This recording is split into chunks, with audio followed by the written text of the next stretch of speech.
What's good, what's good, what's good? It's your boy Micah back at it again with another video. Today we're going to talk about death, the afterlife, and how it applies to us necromancers or people involved in the occult. We're also going to talk about some things related to justice, just as we had the passing of Lady Ruth Ginsburg and whatnot over here in the States.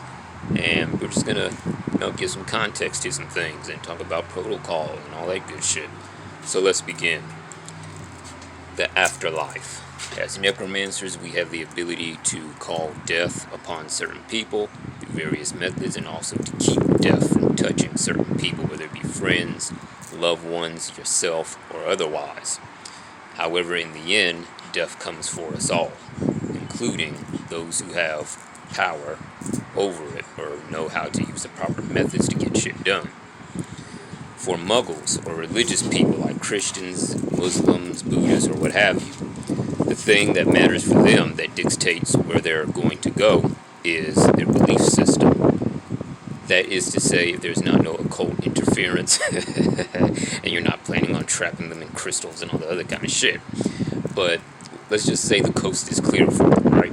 They get to the end of their lives and they believe they're going to go to, let's say, nirvana, or they're going to go to heaven because they did the right things, to stay in resonance with their deity, and therefore that's their reward.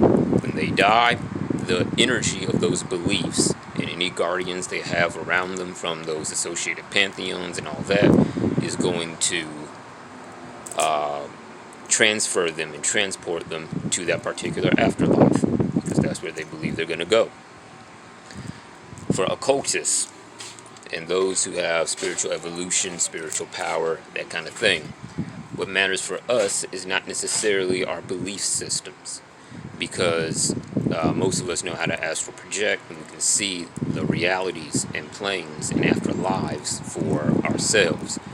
We also know there are next lifetimes and past lifetimes, you know what I'm saying? So what matters for us, mainly, especially as necromancers, when we die, is our mental state and our emotional state. Let me explain.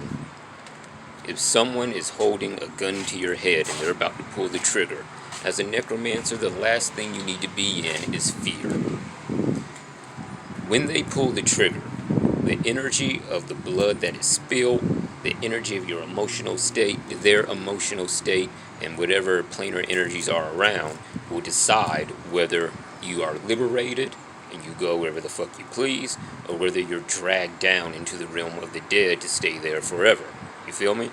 So, emotional control and self-control in the face of impending death is the key to your freedom as a necromancer. This can take many different terms, or turns, so to speak. We tend to forget that in terms of evolution and that kind of thing, death comes for everybody. You can be the most powerful necromancer and still die of cancer. You can be the most powerful necromancer and still get a bullet popped in your head. You feel me? The way you face death is what is important, and is the ultimate test of your progress and your mastery. Because if you're really with the shit, you lost a fear of death, a unhealthy fear of death a long time ago, and you gain a respect for the Reaper when he comes for you and comes to you. Now, the key with the afterlife is that all afterlives and destinations are real, objectively. Whether it is a thought form created in the mass consciousness of a particular demographic of people, Buddhists, Christians, Muslims, whatever, or whether they exist independently of their own. So, to access these things, you need to learn how to astral project. You need to learn how to leave your body, because that's what death is. It is a permanent, or semi-permanent in some cases, ejection from this physical reality, and you're out there on the other side of the veil, where you're going to encounter the dead, the various Barons, let's say Baron Samedi, or Metcalfu in the Gede, other death deities. You're going to encounter predatory entities that will seek to devour your spirit, since you're basically fresh meat for them, regardless of how much spiritual power you have.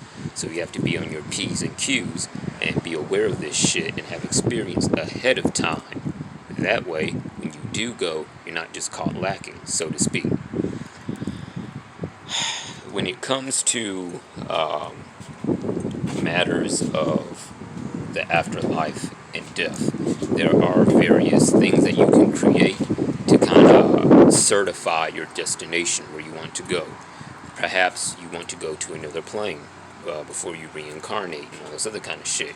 You want to go somewhere else. You have the planar seals of that plane. You can create a talisman or a death pact rather, and freaking have it arranged that when you die, your spirit is transported to that plane.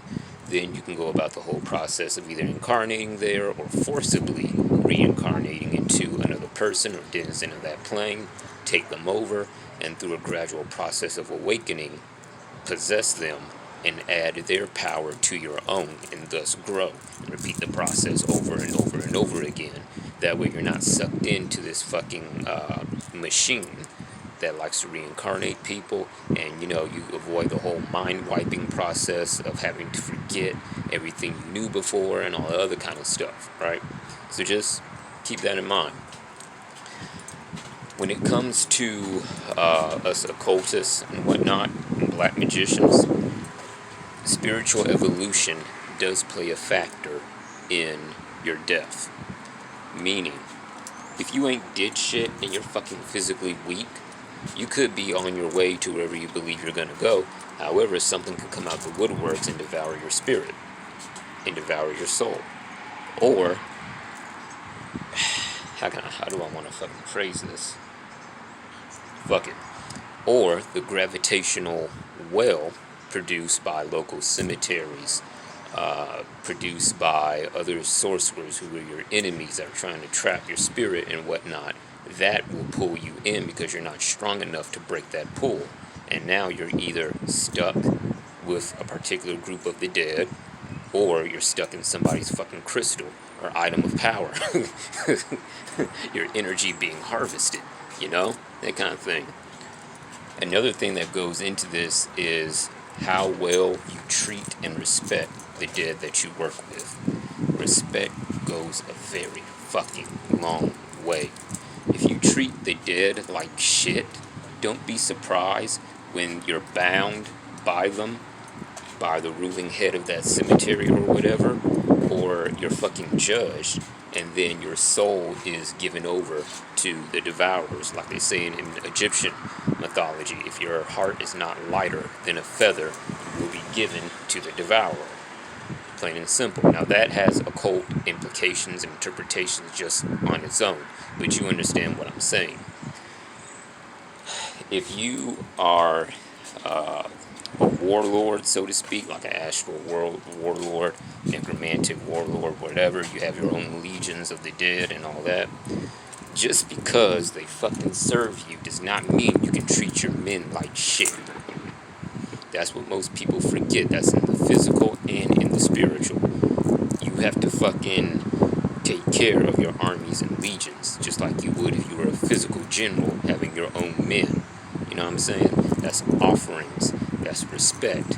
That's knowing when to pull your legions back. That's knowing when to send in reinforcements. That's knowing when to just cut the shit, let them rest, all the other kind of thing. Now, some people watching might be like, oh, that's bullshit. They're in absolute servitude to me, so therefore I don't have to treat them any kind of way. No, buddy. They may be in absolute servitude to you, but you forget that spirits always have a choice. Even if they're zombie spirits, even spirits who had their will and sentience broken, you still have that divine spark within them that allows them to judge, think, and be rational and make decisions for themselves. Now, yes, it is possible to bind these spirits to the point to where that they can't think for themselves. Sometimes it's desirable. Sometimes you just need something done and no question, execute the order. But at the same time, you have to remember these spirits were once people too, which means that they not only had human experience, but they also had and maintained their individuality, their free will, their logic, all that good shit. So you can't just treat them any kind of way.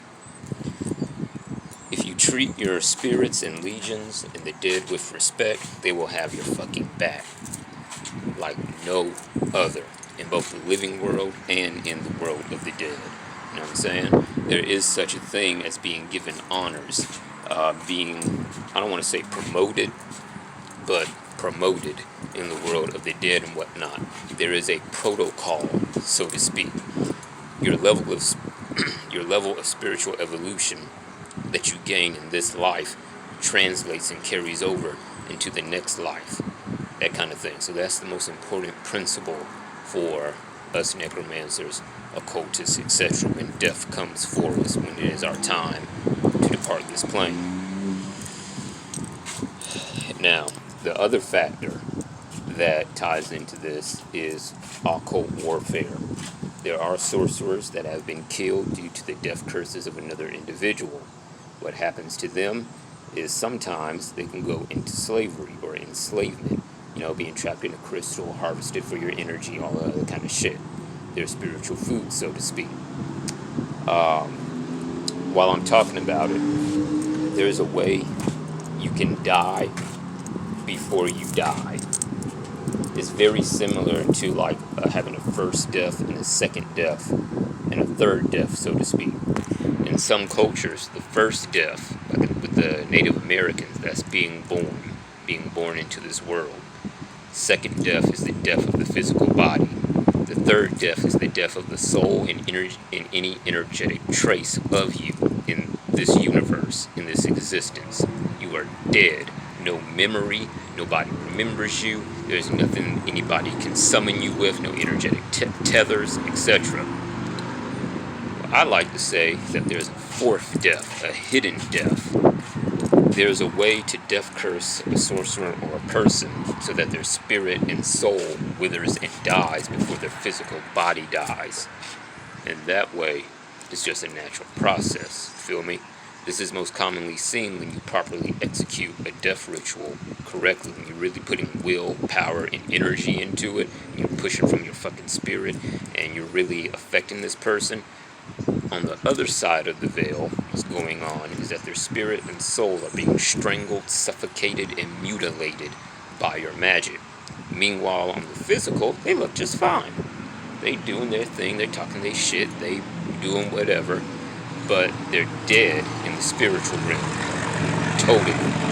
And that in and of itself opens up an opportunity for you to get their physical body possessed by, let's say, infernal spirits or a different spirit of the dead or a death demon, that kind of thing. It opens up room for their astral body to depart from their physical body, which leaves them open for that kind of possession. It can manifest in terms of nightmares, freaking murder committed through sleepwalking, that kind of thing, because their body is being possessed. You know what I'm saying? All that other kind of shit.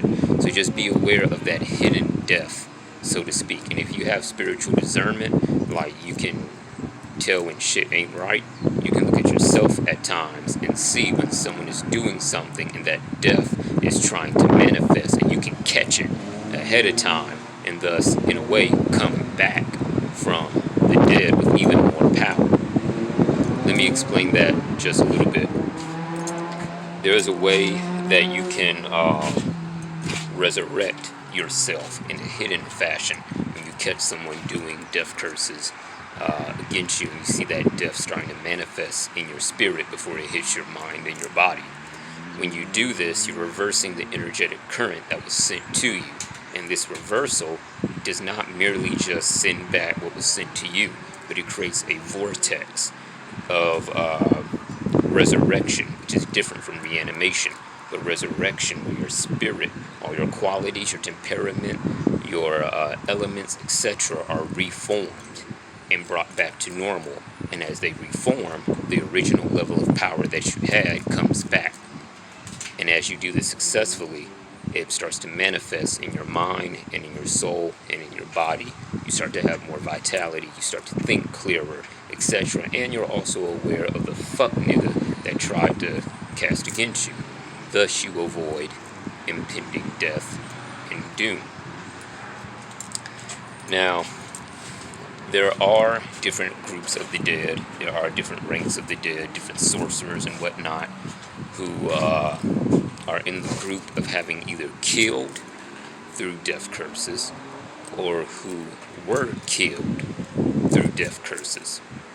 And you can evoke these sorcerers, these Bokors, Hungans, or Brujas, or whatever that's part of your tradition, to seek advice, to find out the ways in which they died. And they also have knowledge, specifically the ones who were killed, of how to execute that kind of curse to get those exact same effects. So you have that aspect of the dead that bring knowledge to you through means of their own demise. You learn lessons, so to speak. You feel me? Now this kind of corresponds to what I was going to talk about with the justice aspect. We just had the passing of Lady Ruth Ginsburg. May she rest in peace. I remember seeing on a Facebook group somebody took the Justice card in the tarot and replaced the image of Lady Justice with Lady Ginsburg, which was dope. Like that was dope in and of itself. What I want to say is that there are ways to use the dead in court case workings. Now, this is not an invitation for you to fucking evoke Lady Ginsburg. You know what I'm saying? Let the lady rest. You know what I'm saying? But since we had a death in the field of justice, it does bring this topic up. You can evoke past lawyers who died, corrupt lawyers who died, corrupt justices, corrupt presidents, corrupt rulers of whatever fucking country that you're in. Let's say Japan, emperors who had died, those who worked with the law there, that kind of thing, to aid you in various workings when you're facing court, jail time, when you need to find loopholes to turn the minds of various judges, all this other kind of shit. Because see, what most people don't get is that when judges do their thing, it's not just the judge making the decision. It's the spirits of that courthouse, spirits of Saturn, because Saturn presides over court, justice, all that other kind of shit, and the lineage of past judges and the energetic traces of people who were in power, whether alive or dead, that are also influencing that person. So, with that being said, you can do different workings, like taking dirt from several different courthouses, mixing it together, anointing the candle with it, and then influencing the judge and all those entities that are with them to work in your favor. There are ways to apply this even if you do end up in jail. Specifically with the Canaanite current, there are seals in there. Like, this shit is so powerful. There are seals in there for jailbreaking, to call upon Señor La Muerto and various ancestors to find a way of escape for you, even if you are in jail, to shorten your sentence even, and also to use your time productively while you're serving your sentence. That way you come out stronger and not broken down like most people when they come out of this situation.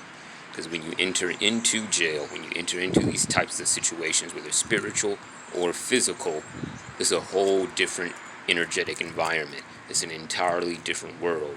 There's rules and protocol that you gotta follow in order to avoid, you know what I'm saying, getting fucking butt fucked in the bathroom and all this other kind of shit, or getting killed. You feel me? There are entities that preside over this kind of thing. Some which are, you could say, karmic judges, so to speak, from this side of the veil, this side of the tree, the Sephiroth, the tree dealing with cosmic order and cosmic justice. There's that, and then there's the other side of the tree, the other side of the veil. Entities dealing with the evasion of justice, the evasion of karma, the evasion of death sentences, death curses, and all this other kind of shit. So, with this necromantic knowledge, you can work that in your benefit or in the benefit of a loved one or person that you know that's going through that situation. Of course, if you're trying to execute this, you would need the link to whatever particular judge or spirit, deceased spirit of justice that you're trying to summon, whether they're corrupt or not. You would need their name, photo if you can grab it, that kind of thing, make an offering, go through that whole shebang, and then get what you need done, accomplished. You can also tie this in with money sorcery as well. Bail money, that's the most obvious fucking case, you know what I'm saying?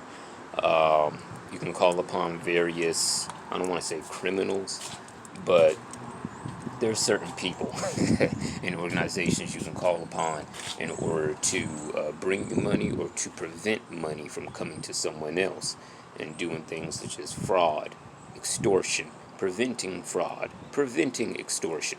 You see how this whole thing goes, this balance of opposites, so to speak? This necromantic knowledge is limitless in application. It is fucking limitless. Whatever problem you're facing in your waking life, you can fucking deal with it through this.